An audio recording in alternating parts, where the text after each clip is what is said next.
নকল থানাকাণ্ডে এবার পুলিশ বনাম পুলিশ, নয়ডা পুলিশ বনাম বেলেঘাটা থানার পুলিশ।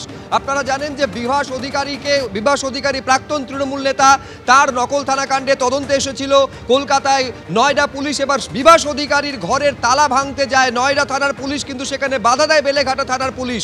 এই সংঘাত শুধু সংঘাতের মধ্যেই সীমাবদ্ধ থাকেনি, সংঘাত আদালত পর্যন্ত গড়িয়েছে।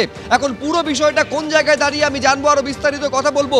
পার্থপ্রতিম ঘোষ আমাদের প্রতিনিধি রয়েছেন সরাসরি। পার্থ, এই শহর, এই রাজ্য এর আগে একাধিক সংঘাতের ছবি দেখেছে, পুলিশ বনাম সিবিআই এর সংঘাতের ছবি দেখেছে, কিন্তু কলকাতা পুলিশ বনাম নয়ডা পুলিশ, এই রকম একটা পরিস্থিতি কেন তৈরি হলো, কেন তা আদালত পর্যন্ত পৌঁছে গেল?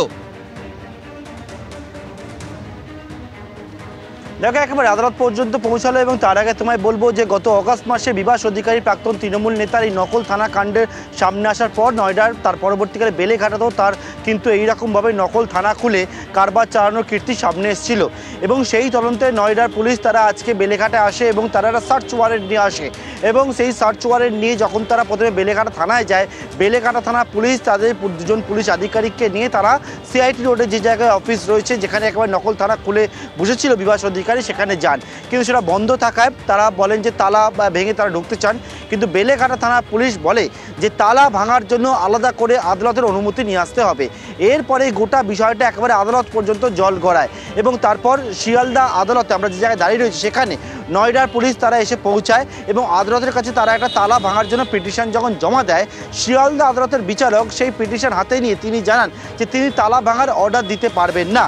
কিন্তু এর সঙ্গে তিনি জানান যে বিষয়টা, যে অর্ডারের কেন প্রয়োজন রয়েছে, কারণ এটা সার্চ ওয়ারেন্ট রয়েছে। এবং সেক্ষেত্রে জানান যে বিষয়টি, সেটি হচ্ছে যে আপনারা তালা ভাঙুন, গোড়াটা ভিডিওগ্রাফি করুন, করে ভেতরে পৌঁছে যান। তখনই কিন্তু একেবারে আদালতে নয়ডার যিনি পুলিশ আধিকারিক তিনি জানাচ্ছেন যে আমরা সেটাই চেয়েছিলাম, কারণ আমাদের কাছে সার্চ ওয়ারেন্ট রয়েছে, সেটাই হয়। কিন্তু এক্ষেত্রে কলকাতা পুলিশের বেলেঘাটা থানার আধিকারিক তিনি কিন্তু ভাঙতে দেননি। তিনি বলেছেন যে আদালতের অনুমতি নিয়ে আসতে হবে। কিন্তু শিয়ালদা আদালত জানায় যে তাদের তরফ থেকে কিন্তু এই আদালতের অনুমতি দেওয়ার মতো অধিকার তাদের নেই।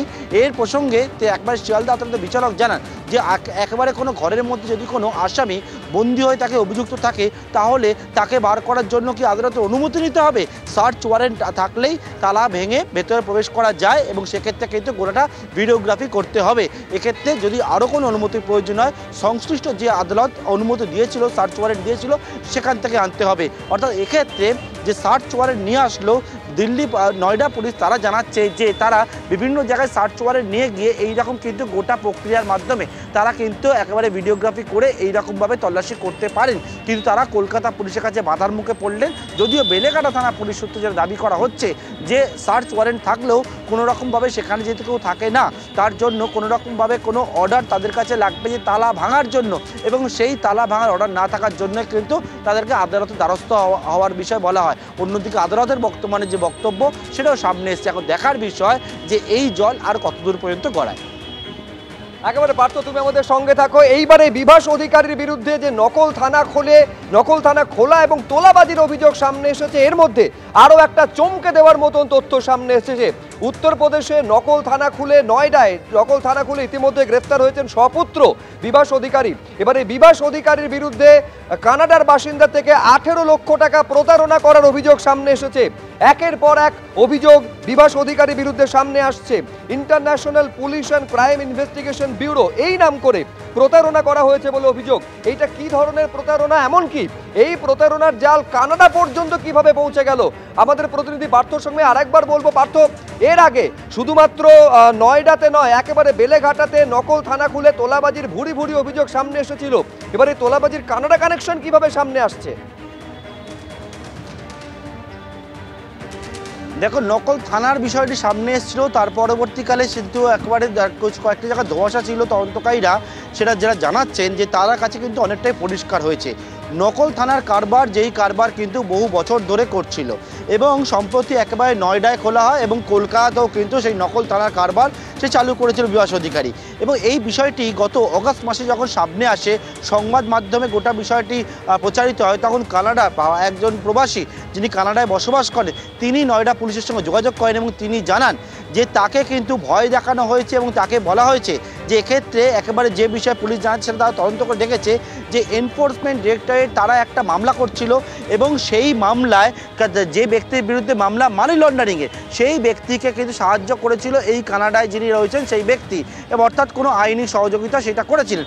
এবং কেন তিনি করেছিলেন সেটার জন্য তাকে আইনি জটিলতার মধ্যে পড়তে হবে, তার যে পাসপোর্ট সেটা ক্যান্সেল হবে, তাকে ভয় দেখায় বিভাস অধিকারী অ্যান্ড কোম্পানি, এবং তারপরে ভয় দেখিয়ে গত জুন মাসে তার কাছ থেকে 18 লক্ষ টাকা হাতিয়ে দেওয়া হয়। এবং আরও যেটা সবথেকে চমকে দেওয়ার মতো বিষয়, এই 18 লক্ষ টাকাটা গেল কোথায়? এই 18 লক্ষ টাকাটা ভারতের কোনো অ্যাকাউন্টের মধ্যে নয়, পশ্চিমবঙ্গের কোনো অ্যাকাউন্টে নয়, সেই 18 লক্ষ টাকা জমা পড়ে ইন্দোনেশিয়ার একটা অ্যাকাউন্টে। অর্থাৎ এর জাল যে কত দূর পর্যন্ত বিস্তৃত সেটাই এখন তদন্ত করে দেখার চেষ্টা করছেন বর্তমানে। শুভজিৎ।